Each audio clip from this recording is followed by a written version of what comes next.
Здравейте пак, драги зрители! Второто стихче се казва "Гласец мой".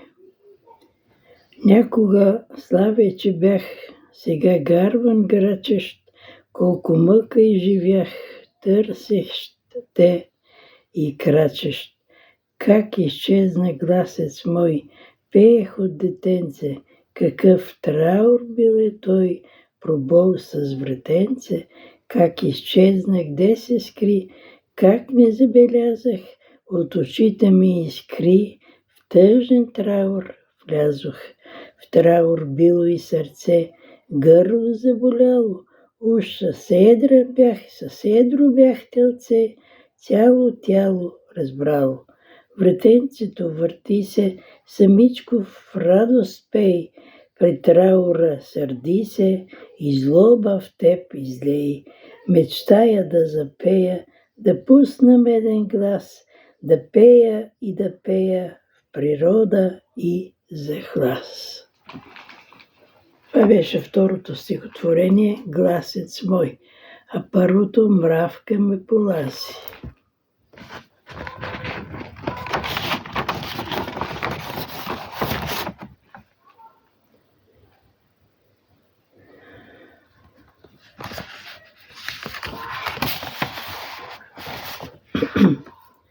Драги зрители, аз си пиша и песни по стари мелодии, които случайно ми дойдат в главата. Аз съм ги чула, може би като дете от тогава не съм ги чула, но дойдат, настаняват се и аз почвам да пиша по тези мелодии с мой текст, защото аз оня текст не го знам, не го помня.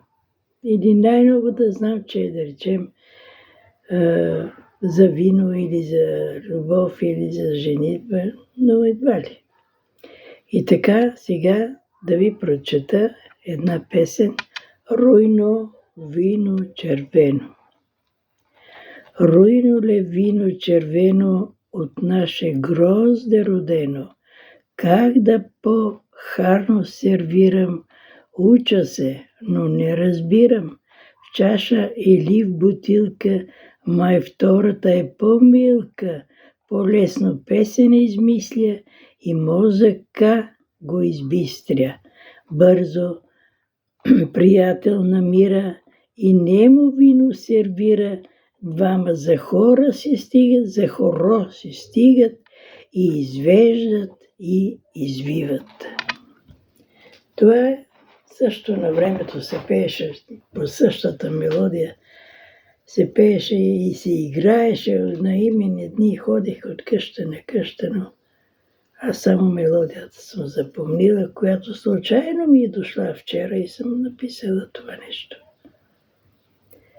Станаха 3 стихотворения, стига толкова да не ви изморявам. Лека нощ!